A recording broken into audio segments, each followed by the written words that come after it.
Quand on aime tout savoir sur tout, on s'entend bien sur Top Music.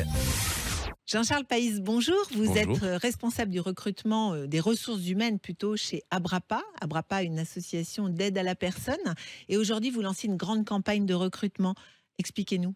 Oui, tout à fait. Aujourd'hui, l'Abrapa lance une grande campagne de recrutement avec pour objectif de recruter plus de 100 personnes pour intégrer nos équipes à la fois au domicile, mais aussi en EHPAD.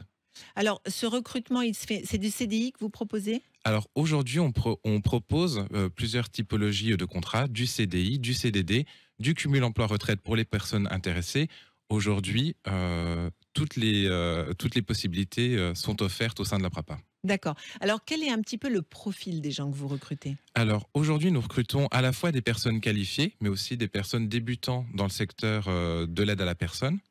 Nous allons recruter d'abord sur la base des compétences et du savoir-être, parce que c'est d'abord sur... Il faut avoir la fibre. Tout à fait. On va vers les métiers de la prise en soin ou de la prise en charge pour répondre aussi, on va dire, à un besoin d'aller vers autrui, à prendre en charge autrui.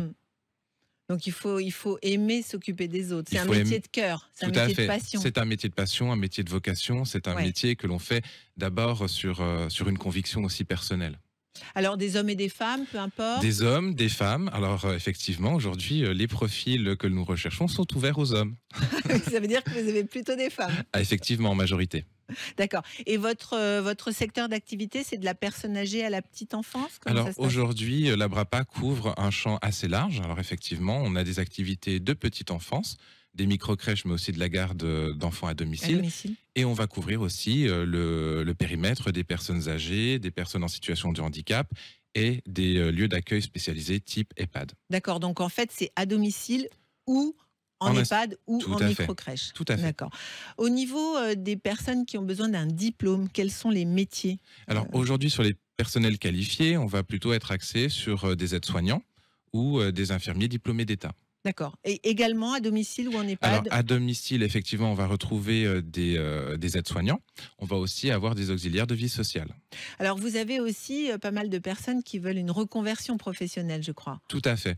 Aujourd'hui, la chance avec l'Abrapa, c'est de pouvoir intégrer un secteur d'activité qui a de l'avenir et pouvoir y trouver finalement un accompagnement en termes de formation, de tutorat, pour finalement accroître ses compétences et se constituer un parcours, une carrière au sein de la maison. On peut passer des diplômes au sein de l'Abrapa ? Tout à fait, par le biais de la formation professionnelle ou par le biais de la VAE.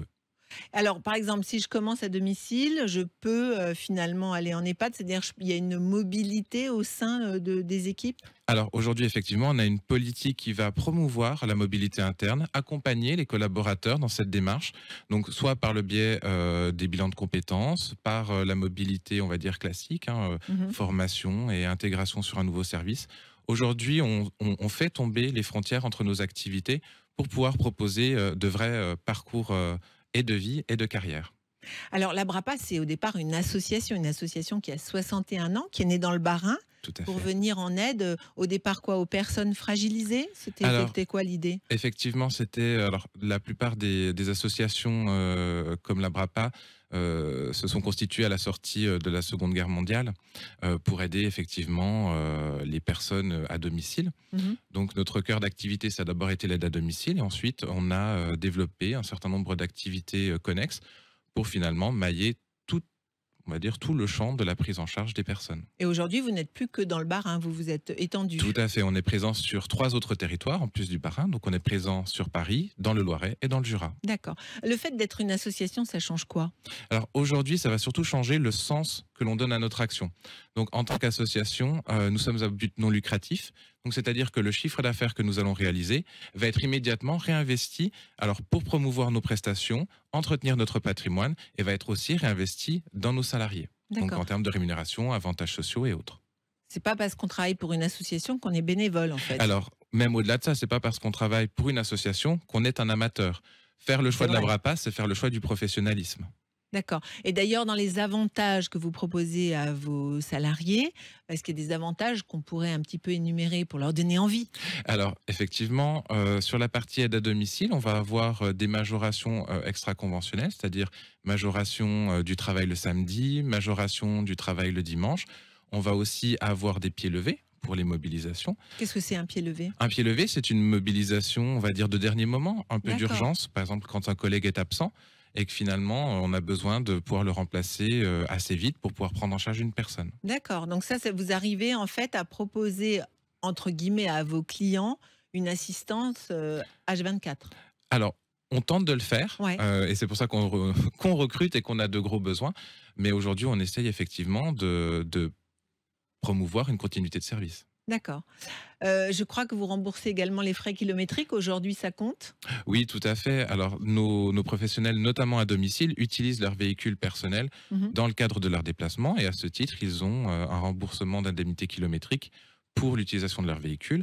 Et le temps de trajet, de déplacement, est considéré comme du temps de travail effectif. Oui, aujourd'hui, je pense que c'est important de le souligner. Tout à fait. Alors, pour candidater, on fait comment? Alors, pour candidater, on va sur le site abrapa.asso.fr et on va sur la rubrique « Nous rejoindre ».